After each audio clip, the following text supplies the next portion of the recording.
not going to be a long show because really nothing happened on the show. You have a time crunch, but you picked the best week, Greg. Oh yeah, next 2 weeks. Yeah, I gotta make you a co-host. There we go. Well, you picked the best 2 weeks. I don't like. We're having the show. We're gonna talk. But did anything happen on this show? Oh, you haven't read my write-up yet. Yeah, I didn't even tell you, but you're gonna have to pull some music because and I don't know how you're gonna make it work without us getting a copyright hit. But our episode title is definitely going to be a copyright hit. All right. Well, Greg. What I'll do is I'll put it in post because we're on a time crunch. So I'll put it in post. Yeah. Post is definitely the easiest way to do copyrighted music so that we go. I'm sure we'll get strikes as long as I keep it under 10 seconds. It's not proprietary. All right. Well, am I right? Hello, friends. Oh yeah, that's right. No, we normally yammer a second first. So do we? All yeah. Right. Okay. This is the yammering. Here comes the theme song.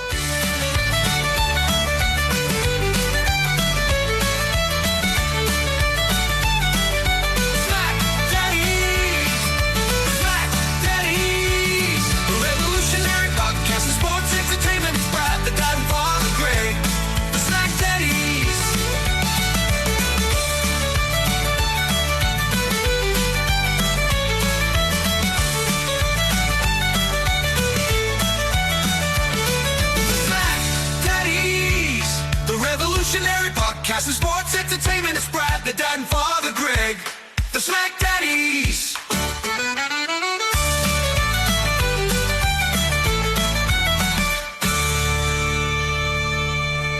Hello, friends, and welcome to your SmackDown review for the Hub. I am Brad, the dad, and running shotgun with me is my tag team partner, Greg, Father Feltham. Bless you, my son. Greg, I broke this week. You broke this week? Is it because we had like fall spring and now we're back into winter? Well, that was part of it. I wanted to finish something I was doing on my Pokemon game. And then I said, once I finish that, I'll get the WWE 2K game. And so, you got WWE 2K? Yeah, for the first time on a Switch platform. I could have got it last year, but I already had it on my PlayStation. So I was like, I'm not buying a second one. And it's great. I got to tell you, there's nothing like playing handheld mode while you're watching TV with your wife. So are you playing WWE 2K while watching SmackDown? I was a little bit today when I was watching that closing segment. Yeah, for me, I was honestly playing Animal Crossing because that is where I'm living right now. It's the best way. I mean, I always can tell when I'm enjoying something because I put down whatever else I'm doing and I focus in. Or I forget to take notes and I have to rewind and watch again. Yes. All those things are true. So I sat on my couch, I plugged in my wife's laptop, and I watched SmackDown with the 1.5 on. First of all, so the only way to watch SmackDown. See, you did it on the laptop. See, they still didn't have it on the iOS, like the iPhone. It would not let me do 1.5. Well, I plugged it into my TV, so I had the surround sound. It was like that trip we did to Toronto where it was like, we're going to rewatch the SmackDown. We watched the SmackDown, yeah. Yeah, in the hotel room. That night. Yeah, we were at that night. So we had to watch SmackDown 1.5 to, yeah. And then the next day we watched, as we had breakfast before we recorded, we watched the most of the PLE to do a post show. Yeah. But Greg, this was quite the SmackDown. So, I'm sorry the MFTs are back. Oh man, dude, I tell you, they're really trying me. WWE is really trying me right now because, Brad, what are we gonna do? This feud better end at WrestleMania. I know, like at this point, there's no hope. No. This feud just better end, period. It could be moved to TNA. Like at this point, I just want it moved. I just want it over. So just so you know, if you have a reoccurring feud in WWE 2K and it goes on to a certain point and it gets to the peak of the rivalry and then those wrestlers touch for the next 6 weeks, you get penalties. Like fans actively turn away from your show. Listen, at this point, I don't even know what the answer is, but I know that the answer for me is this is just driving me to drink. I think it's driving everybody to drink. Also, WWE 2K expanded its GM mode, so you have to have 5 matches. And I was like, oh, this is because we're in the 3-hour era. Last year you planned 4 matches or 3 matches, and now it's like you always have to have 5 matches and 5 promos. I was like, tell that to Triple H on his PLEs. Yeah, I think he'd fail GM mode. Obviously. So, Greg, speaking of failed GMs, you want to talk about Drew McIntyre coming out, storming the ring? And the worst part about this is a constant tease with Nick and Drew. Are we ever getting this match? No, that's the problem. So Drew's there, and Nick comes out to confront him and basically says, hey, dude, you interfered in the Rumble, you interfered in the Chamber, and you're the one talking about being screwed after Drew went on and on about being screwed. And he gets right in his face. Drew comes from the announce desk to the ring, him and Nick face to face, and Jacob Fatu comes out and interrupts. And he said, hey, you're only champ because I interfered in that match, and now I've made things right. And not wrong. No, not wrong at all. So then Drew McIntyre says, fine, I quit. And he won't face Jacob Fatu. And he storms off. Yeah, because I believe the boy who cried wolf is going to leave SmackDown. Yeah. This is when I was like, you know what? Drew's on to something here. Leave most of the show and then come back and do a little run. No. We're not there yet. Just quitting in general. Greg's ready to quit life. When I saw that, I was like, God damn, Drew. I'm like, that's not the worst idea I've ever heard. I'm starting to think maybe that's a good idea. Maybe I should join you here. Maybe Greg is done. And I thought to myself, all right, okay. Let's see where this goes. I'm okay with this. It's fine. It's going to lead to a match. We have the MFTs are in the back. Greg's super excited. And then they're going to fight Uncle Howdy. So we're going to have Solo and Talatonga versus Uncle Howdy and Eric Rowan. And I think this is match number 1085 in this series. Tama Tonga has the important task of guarding the lantern while everybody else stands around. And Shinsuke calls him out for saying, hey, man, like, you're just his young boy. And this is where it changes just a little bit because Solo slides in and says, hey, stop talking to my family or something bad's going to happen. I am terrified they're going to add Shinsuke to the Wyatts. And that's how that's Shinsuke Nakamura's WrestleMania spot because the Wyatts are one short.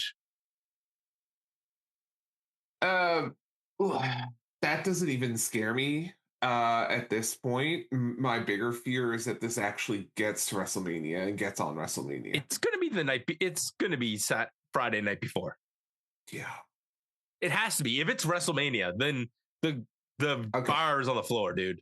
Can I tell you I actually had hope here? When you saw Jacob and Nick, or when? No, when this whole thing started. With Shinsuke? Like, with the whole, listen, you got to protect the lantern. Like, I was like, oh, this is the night that they're going to lose the lantern and this is going to be over. I had the hope, Brad. They had me bite on this. And then they screwed me. You need to watch SmackDaddy shorts. I do. But because remember the short we have Uncle Howdy crawling towards the lantern? That was in my head. I was like, he's going to get this lantern and hold it for about 10 seconds and somebody's going to jack him. Yeah, but see, I think that I'm living as the optimist here in the hope because I don't want to see this any longer. Greg is willing it. He's willing it. I was trying to will it into existence. And guess what? That didn't happen. We'll take a little break from our MFT coverage just so that we can have Jacob and Nick in the back. Jacob's furious. He wanted to get his hands on Drew. And Trick Willie walks up and mouths off. And this sets up their match later on. Like, does Trick Williams do anything but walk around and mouth off to people? No. It's a good way to get booked. Yeah. You know what? He needs to teach. This is what he needs to teach Apollo Crews. If Apollo Crews was just walking around mouthing off, he'd be getting more airtime rather than just, standing in the back. That's fair. Also, Matt Cardona to the front, please, Matt Cardona. Sure. I hope he gets a big check, and now he's not bumping. Too. Solo Sikoa and Tonga versus Uncle Howdy and Eric. I was gonna call him Eric the Red, but he's Eric Rowan in this company. Oh, by the way, Greg, recap 1. In case you forgot how we got to this. The monsters square off. Eventually, Howdy gets tagged in. He gets isolated. The only cool thing I'll say is you saw Tonga hit that running Samoan drop. He's getting better in the ring. He's looking much more polished. I mean, it's great that he's the taller one, but yeah. So eventually, Nikki Cross, the Wyatts and the MFTs get into on the outside, and all the chaos. Nikki Cross grabs the lantern, and she has the lantern. This distracts Solo. Solo eats his sister Abigail. 1, 2, 3, and then Nikki gives it back. Don't forget, she nicely gives it back. Uncle Howdy holds it with hope, and Greg with hope in his heart that the feud's about to end. And then Tama Tonga, cutthroat, steals it back. This will continue. That's the unfortunate part. I have an idea, Greg. You ready? Lantern on a pole match, WrestleMania. Don't give them ideas. Don't give them ideas. Don't give them ideas. Please send them to Raw, send them away. Greg doesn't want to watch today. He's seen enough, he said his vow. Please send them all to Raw right now. I keep trying, Greg. The children, it's like literally the children are begging. They're begging Triple H. Please. Please. Do you know what? I think at this point, we're at a level where this is actually child abuse.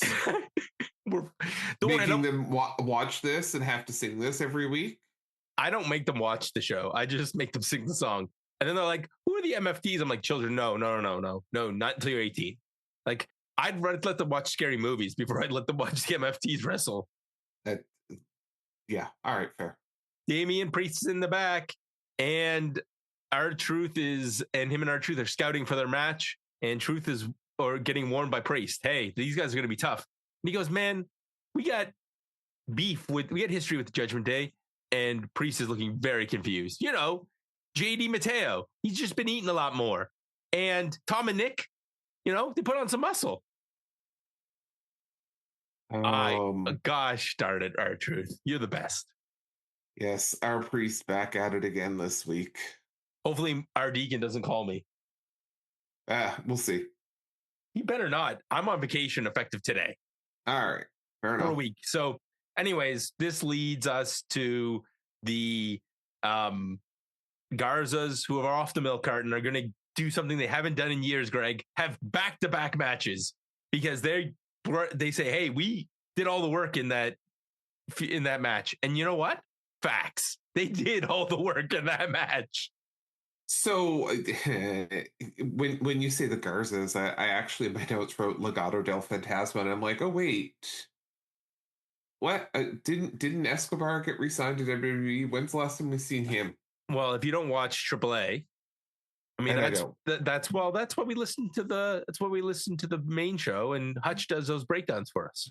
I get that, but it's like, didn't we have a team called Legado del Fantasma? And when's the last time he's been on actual WWE, not AAA? Long time, but they didn't. I don't think they signed him to actually be in WWE. I think they just signed him so that he would go back to Mexico. I'm just looking right now. Anyways, while you look that up, Damian Priest with the line, Greg. Come on, look that up, and I got the line for you. Ready? Okay, I got it for you.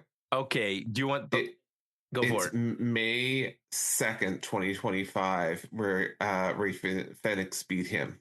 That is the show 2 after WrestleMania. So it's been a year, almost. It's basically been a year.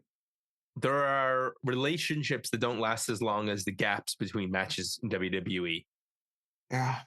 Damian Yeah. Priest warns them, go scratch yourself up. We're going to have a match. It's like, I love this tag team already. I'm happy it's a good spot for Damian Priest to go while he's beat up. They're going to win the tag titles, Greg. There's no way they're not winning these tag titles. Oh, 100%. 100%. Jade and Michin are going to happen. Oh, by the way, Greg, recap for that. How many months ago did this start, by the way? I think around the same time as the Wyatt Sicks and the MFTs started. Bingo, 3 months, buddy. So, Jade. No, I was going to say, well, I mean, that was with the injury and all that stuff. But I mean, the Wyatt Sicks and MFTs are long beyond 3 months. Oh, that match, like, I'll put it to you this way. They showed that feud starting. I have an old episode of SmackDown I missed back in August, and that feud is starting back then. Fair enough. So this match was nothing. I mean, Michin is amazing in the ring. You forget how good she is because the role they have her playing is punching bag. Yeah. This is a good match. This is probably best match of the night. This is the best match Jade's ever had. Let's just put that right there. And I know that may not be a large bar, but there was like stuff that when she countered the what's Jade's finisher, Greg? I don't use Jade in WWE 2K at all. She hits her finisher later on, but Jaded. When Michin counters the Jaded the first time, that looked great. And she hits all kinds of flips and kicks. She even hits Eat Defeat and doesn't have Jade kick out. Jade pops out of the ring. Then once she goes outside, she gets power bombed onto a barricade. Oh, that's good for the returning injured shoulder. She gets licked, choke slammed, and Jaded. Yeah. And I have a bad feeling this is going to lead to something else because there's a scene afterwards. Jade gets interrupted by Kathy Kelly, and this leads to a promo where she's that bitch. Did you know that she's that bitch, Greg? Do you know what? I keep hearing about that. And then this leads to my personal favorite, where Rhea Ripley storms the ring and basically says, by the time we're done at Mania, you're not going to be that bitch. You're going to be a bitch. Fair enough. How many bitches does it take to make a WrestleMania main event? Listen, I thought you were going to ask something entirely different. But yeah, I don't think I can answer that question without getting in trouble. So let's move on. So Cody and Nick are talking in the back of what's going to go on with Drew. He doesn't worry about it. And this leads to Sami Zayn's, like, is he trying to get a daytime Emmy or something? I'm starting to label him as Sammy Shit Disturber Zayn. Sami walks over, congratulates him, says he doesn't want this to be a thing. He just wants to talk. And Cody says, hey, man, I already know that you went over and congratulated Randy and told him that you hoped he would win the same way you just told me. And he said, what am I supposed to say? It's Randy Orton. He's a 14-time champion.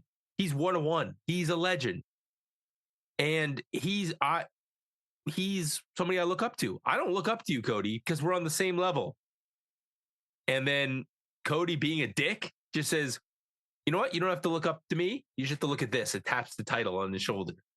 And then Sami spazzes out, knocks everything over. And we have Aleister Black. Zelina cackles like a witch. And Aleister Black comes in and threatens a match with them. I have a terrible feeling based on this and a few other things tonight. We're going to get some sort of like multi-man with Sami at Mania. Oh, 100%. That's what we're getting. The only way that works, Greg, is if the winner gets the next title match after Mania. That's not going to happen. Well, stakes, Greg. Stakes. Okay, another recap. This time, this was how Charlotte and Alexa qualified for their match. Let me try that in English. And just like two horny soccer moms, out come the Bella Twins. So this is when I start to ask myself, what bet did we lose? Oh, when they showed up on SmackDown, I was like, shit, we're going to have them on our show all the way to Mania. I seriously said to myself, what bet did we lose? I can hear Randy saying, don't curse. But like, sorry, Randy, like the Bella Twins come out here and they are next. They're going to get the next title shot. Flair and Alexa versus Nia Jax and Lash Legend. Flair Exa versus the Irresistible Forces. This match was Alexa selling a whole lot. We get a tag. Charlotte has the move of the night, though. She kicks Nia off the ring apron. Greg? Yeah. I said ring thing. Ring apron. The ring thing? And did you hear what she said? No. She said, bitch. She called her a bitch when she kicked her. What? How can, wait, no, we already went over that of who's a bitch and who's their bitch, and no, we can't. That can't be possible. I was like, that girl needs to go to confession. By the way, my cutest thing of the week was Charlotte Flair in my scroll. I saw that. Where she went to somebody's first communion. Fans' first communion. I think that's the one that did her gear design for the WrestleMania with who had the brain tumor or something. I got to tell you, I'm so happy Charlotte can't be a heel anymore. It's so hard to hate this woman. She's great in the ring. She does all these cool moves, and then they spill it to the outside. And of course, Charlotte gets to go and hit Nia, and Nia pulls Nikki in front of her, and then takes up Brie, and then Nikki and Brie snap. Just as Charlotte hits the natural selection and Alexa's about to hit the twist of bliss, so they lose. They lose the match, even though they're definitely going to win the match because the Bellas interfere. And I'm going to skip over the jelly roll thing. I'll get back to that in a second, Greg. But the Bellas made it to the back first, so they get next. Yeah. And that means we're sitting through a Bellas match in 2027. It means we got another. What annoyed me here is that we got another interference. Greg, this is what I thought about the song. Join the Patreon, take the stage. Be a Smack Daddy for one whole week. Give your hot takes, wear the crown. You watch Smackdown. Greg sits down. That's right. You give Greg a break. I figured when Bellas were wrestling, Greg, that'll be your next assignment.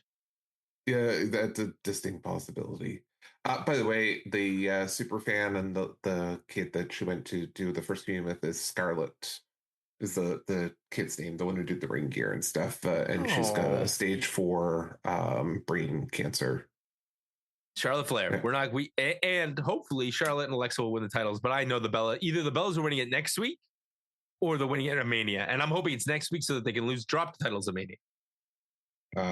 We'll see. But I mean, that means we'll have to watch the Bellas next week. So Jelly Roll is there, and this is hilarious. Priest walks over, and R-Truth goes to introduce him. Hey, do you know my friend Sushi Roll? Yeah, that was funny. And then Randy comes in, and Jelly Roll's like, hey, I need some advice from Ms. TV. And he says, if he starts doing this, he starts yapping, punch him in the face. Or whip his ass, I think was the actual term. That's, again, reasonable. Priest and R-Truth, our Priest versus the Garzas. Yeah. Mm-hmm. This was a lot of R-Truth doing some fancy stuff, selling, making a hot tag, and then we get the double thunderclap and the AA/South of Heaven for the 1, 2, 3. I mean, the Garzas did all kinds of cool flippy stuff in this match. This was probably the second best match of the night. The guys, they're great, but they're far fodder on this roster, and it sucks. All right, let's speed this up here. Okay, Johnny was in the back lying on a cart. Alex Shelley tries to cheer him up, and he gets in trouble by his tag team partner. Are you here for us? Or are you here for them? And I'm like, I'm glad to put in storylines, Greg, into the Andre the Giant Memorial Battle Royal. Yes. Hey, Greg, your next segment is Danhausen. This is getting ready for his big interview, and Danhausen says, we can have a new show on this TV called Danhausen Tonight. He tries to give him one of his fast selling shirts. And then he says, if you don't want to help me, you are cussed. Or better, you are cussed. I think that's fair. I think so as well. And this leads to the Miz's mic not working on Miz TV. He then comes out, and him and Jelly Roll are there. And Miz tries to take credit for Jelly Roll's weight loss. And this leads Kit Wilson coming out. And Jelly Roll's like, hey, man, we secretly love you. And he does the Kit Wilson pose and shakes his hips. I was like, that's amazing. Anyways, this leads to a scrap. And Kit Wilson standing in front of Miz, but Miz still gets punched. Yeah. And in the back, Apollo Crews is there. So here's what I've got to ask. Who we see in Jelly Roll face against at WrestleMania? Because my money's on the Miz. I'm going to say Miz and Kit Wilson as a tag team versus Jelly Roll and maybe Danhausen. Maybe. Could go that route. Like, it's going to be a spectacle match, dude. I love it.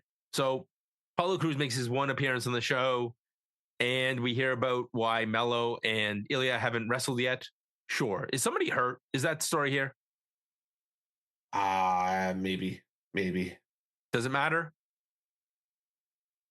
Maybe not. I don't know. But going back to Danhausen, I don't know if you saw this, but earlier this week he was saying, how does Danhausen get on the famous free chicken wing show now that he is very famous, very evil, Hot Wing?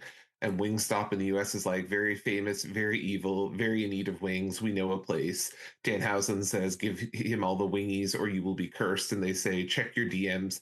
Might be enough in there to feed a 6'7", 300-pound legend. P.S. Please don't curse us. Thanks.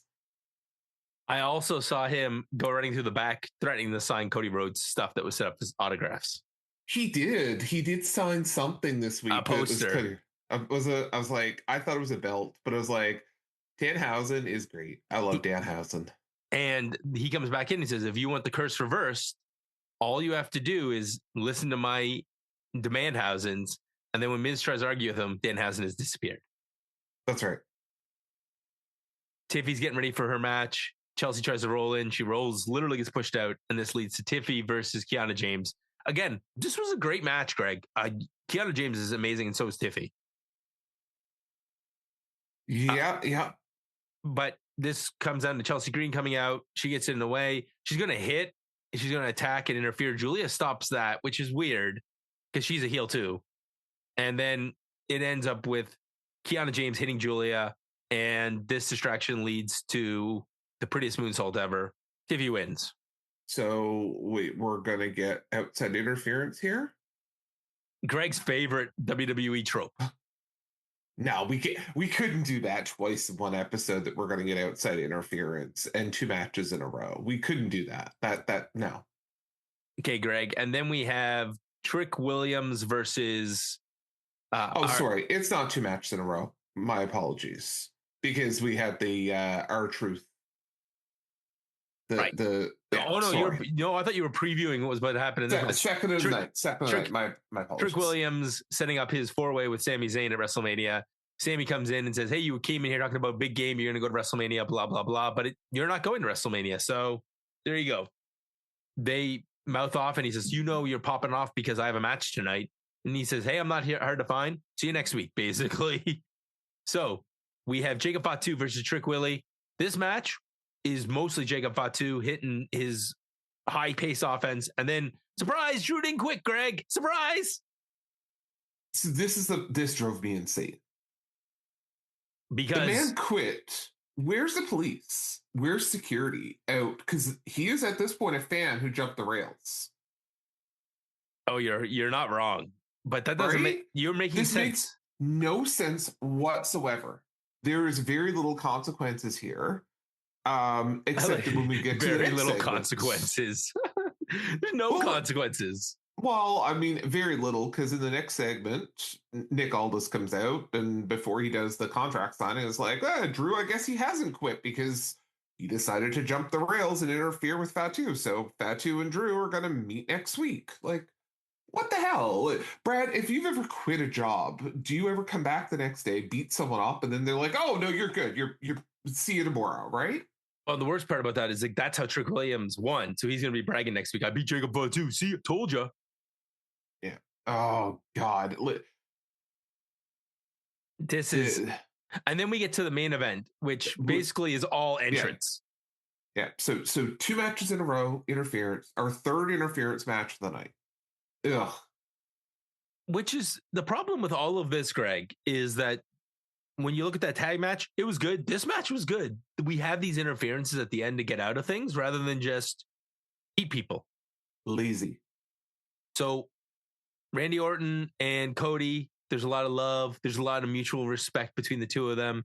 And Randy Orton says, this is sucky because this was supposed to be Drew McIntyre. I could become this monster against him. And he's like, hey, man, when the bell rings at Mania, I expect you to be the Viper. Except I didn't wait until Mania. Somebody rang that bell about 2 seconds later, and he snaps and he pummels him, Greg. He beats him up. He bloodies him, leaves him laying on the announce desk, and then comes back in the ring, sits up a folding chair, and puts the title around himself. Yeah. What a mistake this is. Can I say that out loud? No one's going to boo Randy Orton. Well, we obviously know that they're setting up Randy to be the heel, which is actually kind of surprising. But yeah, Brad, these SmackDowns are not getting better going into WrestleMania. And they're not building anything. No. Tell me which WrestleMania match do you have a clear picture that will be happening? Because at least on Raw, you can say, we know we're going to get Finn and Dom because of that turn. We know on this show, we can speculate about tag matches and singles matches, but there's so many interlocking parts. I have no idea where we're going other than the one thing we don't want, which is MFTs versus the Wyatt Sicks in a 5-way match.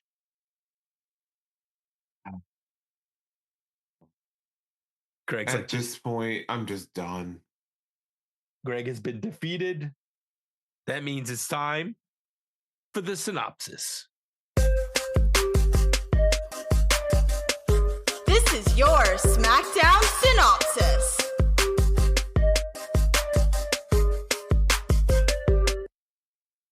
And your SmackDown synopsis is brought to you by The Draw. You can support us on Patreon. You can listen to The Draw on TSN Radio. You can listen to the boys. Here, let's do it this way, Greg. What would you keep from the show? What is the? I was going to say I was going to do this a little bit differently. Okay. Here, let me try to sum tonight up in as quick as I can. Drew quits, and I seriously consider joining him until he comes back. We had like the 1,000th match of Wyatt's and MFT, and I thought it was going to end, but it didn't. You don't need to watch this. Jade and Michin had a pretty decent match, but in reality, we really want to see Rhea beat Jade's ass. Sami's a shit disturber. The Bellas, for some reason, are on SmackDown, and we're going to get Nia and Lash against the Bellas next week because of interference. Priest and our Priest and Los Garza. I did again. See, Yep. Yeah, you know Los Garza is going to lose that. Miz is cursed. Jelly Roll Miz gonna be in some sort of something going into WrestleMania because we get Jelly Roll again next week. Tiffy and Kiana, that was a pretty good match, but we had more interference. And Jacob and Trick with Drew interfering after he quits. And then we get Cody get his ass beat by Randy Orton after he signs a contract and bloodied and chokes off the air. So that was the sum up of tonight's show. What do you really need to watch on this? Not a lot. The WWE recap on WWE.com? Probably, and maybe not even that. That's if you want to see it. We've just summed up the show. We did it in about 30 minutes. And I would say to you, we spent about 21. Other than we like you guys, we like doing podcasts, and yeah, we like each other. So that's pretty much the show. All right. So, well, go ahead, Greg. I was going to say, well, with that, I know I've got a time commitment that I've got to head out for. So, Brad, I'd say let's call this a day, and we'll check back next week and see if this gets any better. But I doubt it. One of these days, someone's going to have, we're going to get outside interference on our podcast. You know that, right? Like, powers. We've already had it at least once where God turned off the power during the middle of an episode. That's very true. So, guys, we're watching SmackDown, so you don't have to. So we're doing God's work. Goodbye, friends.